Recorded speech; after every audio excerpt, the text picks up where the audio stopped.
Okay, now everybody knows, and my family knows that I was crazy and did a lot of stupid shit when I was young.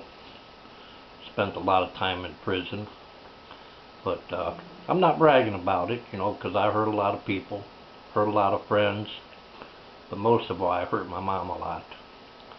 But anyway, I'm going to share this poem I wrote with you, but first of all, I want to give you a little background on what inspired me to write this. I was in Fort Myers, Florida, and I was homeless. I was sitting on a park bench, and this guy came walking up to me. He was carrying a suitcase.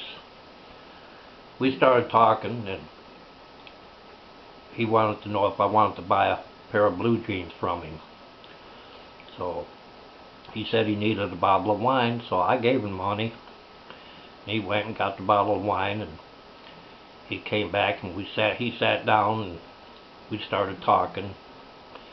And well, we talked for a while, and then eventually we went our own separate ways.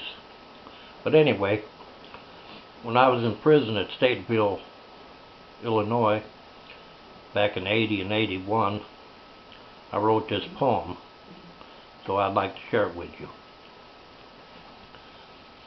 Not long ago, I was taking a walk. I saw an old wino, and he started to talk. He said, "Hey friend, can you spare a dime? I won't lie to you, I need a bottle of wine." I turned around to walk away, but something inside told me to stay. The old wino didn't look too well. I could see he needed a drink. He was going through hell. His face was red, and he was starting to shake.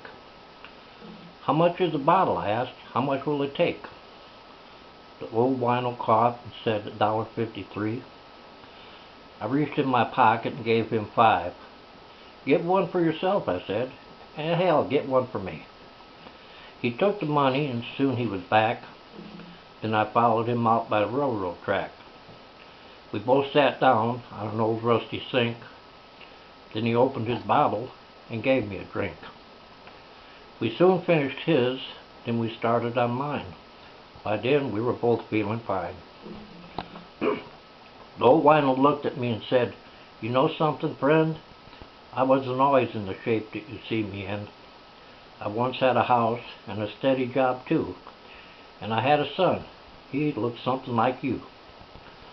I had a wife, her name was Fran, but she took my son and ran away with another man. Spent all these years looking for her and my son Brad. Used up all the money I had. Guess that's when I started drinking wine. Helped me forget about the family I knew I'd never find." The old wino coughed, and I heard a small sigh. Then he laid down on the ground and closed his eyes. I thought for a moment about what the old wino said, because my mother's name was Fran, and my name was Brad. When I was small and too little to understand, she ran away with another man. I tried to wake the old wino to hear if he had more to say. That's when I discovered the old wino passed away. I looked in his wallet to find out his name. That's when I found out his name and mine were both the same. Well, I gave him the best funeral an old wino ever had, 'cause that old wino was my dad.